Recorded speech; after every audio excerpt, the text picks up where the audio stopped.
I have learned to seek my happiness by limiting my desires rather than in attempting to satisfy them after the primary necessities of food and raiment. Freedom is the first and strongest want of human nature. There are many truths of which the full meaning cannot be realized until personal experience has brought it home. No great improvements in the lot of mankind are possible until a great change takes place in the fundamental constitution of their modes of thought.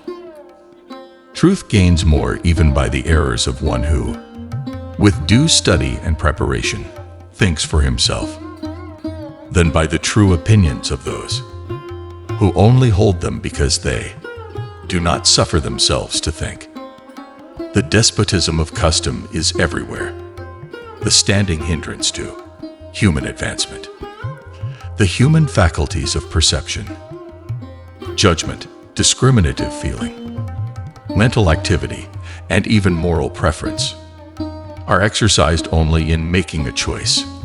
He who does anything because it is the custom makes no choice. Originality is the one thing which unoriginal minds cannot feel the use of.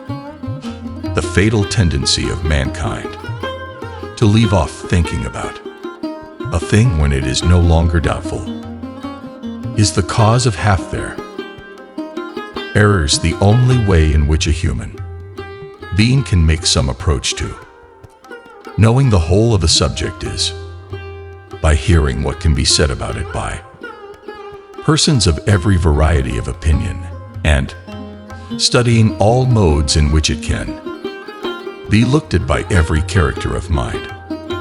So true is that unnatural generally means only uncustomary, and that everything which is usual appears natural.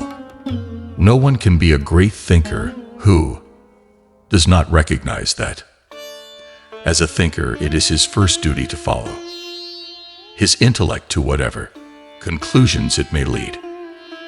A man who has nothing for which he is willing to fight, nothing which is more important than his own personal safety, is a miserable creature and has no chance of being free unless made and kept so by the exertions of better men than himself.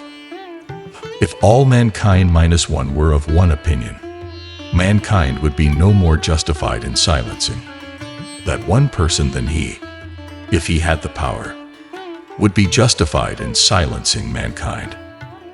It is not because men's desires are strong that they act ill. It is because their consciences are weak.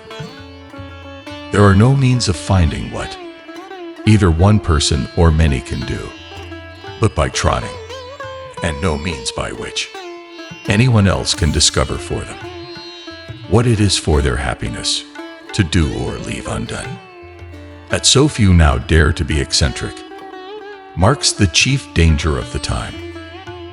Bad men need nothing more to compass their ends than that good men should look on and do nothing.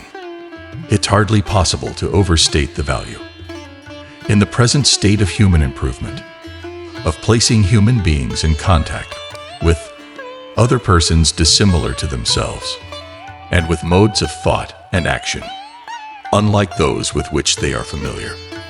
Such communication has always been one of the primary sources of progress.